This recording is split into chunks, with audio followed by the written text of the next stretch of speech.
პოლონეთის საქართველოს მოქალაქეების დასაქმების წესს კიდევ უფრო ამკაცრებს. 22 აგვისტოდან ახალი რეგულაცია ამოქმედება. ცვლილების მიხედვით უვიზო რეჟიმის ფარგლებში პოლონეთში ყოფნა სამუშაოს ლეგალურად დასაწყებად საკმარისი აღარ იქნება, მაშინაც კი თუ საქართველოს მოქალაქეს მუშაობის ნებართვა აქვს. აქამდე საქართველოს მოქალაქეს შეეძლო პოლონეთში უვიზოდ ჩასვლა, სამუშაო ნებართვის მიღება და ამის საფუძველზე ლეგალურად დასაქმება. პოლონეთის შრომის სამინისტროს განმარტებით ახალი რეგულაცია პრაქტიკაში ნიშნავს, რომ სამუშაოდ ჩასვლის მსურველ საქართველოს მოქალაქემ პოლონეთში შესვლამდე შესაბამისი ვიზა უნდა მიიღოს. ჯერჯერობით უცნობია, რა სახით შეეხება ცვლილება საქართველოს იმ მოქალაქეებს, რომლებიც უკვე იმყოფებიან და მუშაობენ პოლონეთში, თუმცა უვიზოდ ყოფნის ვადა გაუვიდათ. ცვლილებები საქართველოს გარდა მხოლოდ კოლუმბიისა და ვენესუელას მოქალაქეებს შეეხოთ.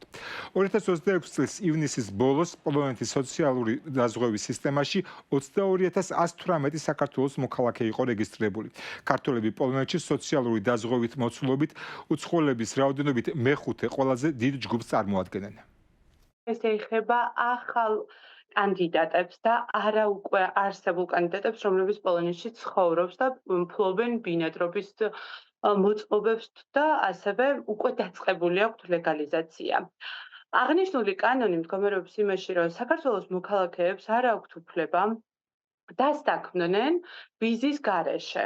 უკვე ახალი კანდიდატები ვერ წამოვა პოლონეთის რესპუბლიკაში და დამერწმუნეთ, რომ ეს არის უდიდესი შეფერხება და დაბრკოლება ჩვენი ემიგრანტებისთვის, იმიტომ რომ მოგეხსენებათ, პოლონეთი არის ყველაზე მსხვილი დასაქმების ბაზარი საქართველოს ემიგრანტებისთვის და ასევე ევროპის სხვადასხვა ქვეყნებში ლეგალიზაციას და დასაქმებას ქართველები სწორედ პოლონური ფირმის დახმარებით ახდენ და ამიტომ მე ვფიქრობ, რომ ეს ძალიან მძიმე საკითხია ჩვენი მოსახლეობისთვის და განსაკუთრებით იმ ადამიანებისთვის, ვინც ეხლა გეკმავს უკვე ემიგრაციაში წასვლას, იმიტომ რომ ჯერ ფინანსურად ძალიან დიდი ის იქნება მათთვის დაბრკოლება, 200 евро არის მოსაკრებელი სავიზო და პლუს ამას მათ მოეთხოვებათ დაზღვევის შეძენა, ასევე მათ მოეთხოვებათ სხვადასხვა დოკუმენტაციის მოწესრიგება, ნასამართლეობის ცნობის მიღება, რაც რა თქმა უნდა თანხებთან არის დაკავშირებული და მეორე ის საკითხი, რომ ეს იმდენად დროში გაიწელება,